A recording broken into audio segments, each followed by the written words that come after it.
યોગ ભારતની પ્રાચીન ધરોહર છે। વડાપ્રધાન શ્રી નરેન્દ્રભાઈ મોદીની આગેવાની હેઠળ સમગ્ર વિશ્વે યોગને અપનાવ્યો છે। આ નિમિત્તે દર વર્ષે 21 જૂનના વિશ્વ યોગ દિવસની ઉજવણી કરવામાં આવે છે। ત્યારે યોગ એક દિવસ પૂરતો નહીં પણ 12 માસ જીવનમાં અપનાવવામાં આવે તો તે શારીરિક અને માનસિક વ્યાધિમાંથી મુક્તિ આપવા સક્ષમ છે તેવું છેલ્લા 16 વર્ષથી યોગ સાધના કરતા ભુજના 52 વર્ષીય દિલીપભાઈ ઠક્કરે જણાવ્યું હતું। આજથી 19 વર્ષ પહેલાં તેમનું માનસિક સ્વાસ્થ્ય કથળતા તેમને મનોચિકિત્સક પાસે સારવાર લેવાની જરૂર પડી।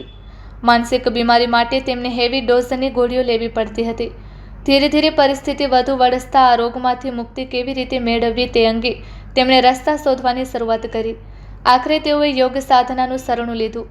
સતત 3 વર્ષ માનસિક સારવારની ગોળીઓ ખાધા બાદ યોગને જીવનમાં અપનાવતા તેઓએ તેમાંથી સંપૂર્ણ મુક્તિ મેળવી।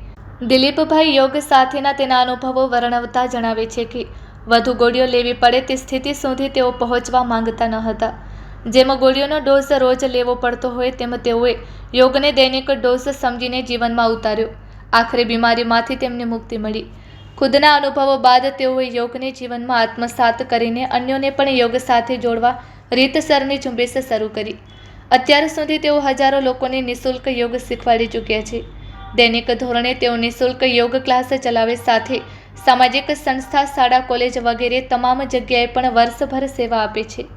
તેઓએ જણાવ્યું હતું કે મારા આટલા વર્ષોના અનુભવોમાં યોગને દૈનિક રીતે અપનાવેલા અનેક લોકોને વિવિધ બીમારીથી મુક્તિ મેળવતા જોયા છે। આ એક વિજ્ઞાન છે, આપણા ઋષિઓની દેન છે।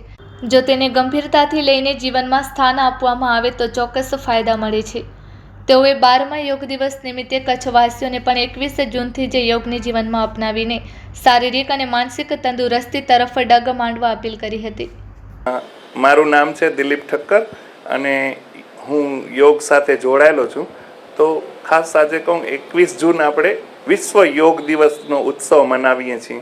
આખો ભારતની આગેવાની હેઠળ નરેન્દ્ર મોદીજીના નેતૃત્વમાં આખો વિશ્વ યોગ કરવા કાલે જઈ રહ્યું છે। આખા વિશ્વમાં યોગ દિવસ ઉજવાશે। પણ આપણે આપણા જીવનમાં યોગ કેટલું કરીએ છીએ ને એ ખાસ ચેક કરવું જોઈએ। આપણે બધા યોગ કરવો જોઈએ અને બધા યોગ સાથે જોડાયેલા રહેજો।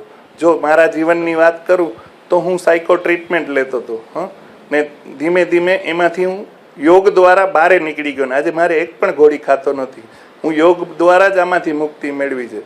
પછી મેં મારા જીવનમાં યોગને એટલો અપનાવ્યો કે લોકોને હું યોગ પ્રત્યે સમજણ આપી અને યોગ બાજુ વાળવાનું કામ કર્યું। મારો પરિવાર, મિત્રો, હવે તો સ્કૂલ, કોલેજ અને યુનિવર્સિટી, બેંક અને ઓફિસો અને ક્લબવાળા પણ મારી સાથે જોડાયા છે। લોકો યોગના કારણે ડાયાબિટીસથી મુક્તિ મેળવી છે, બીપીથી મુક્તિ મેળવી છે, પેરાલિસિસથી મુક્તિ મેળવી છે, અરે મનની શાંતિ પણ મેળવી છે। નાની નાની બાબતમાં દુઃખી રહેતા લોકો યોગ દ્વારા આનાથી મુક્ત થાય છે અને જીવનના અનાયાસ ખુશી મનાવે છે। નાની નાની બાબતોથી દુઃખી થવાથી મુક્ત થઈ ખુશી ખુશી જીવન જીવે છે। તો જીવનમાં રોજ એક ડોઝ યોગનો હોવો જોઈએ, જે ડોઝ લેવાથી રોજ મોજ આવે છે। તો દરેક લોકોએ એક દિવસ યોગ કરવો જોઈએ। હું તમને બધાને મારો નિવેદન છે કે પોતાના જીવનમાં યોગને ઉતારો અને તમારું જીવન મસ્ત બનાવો।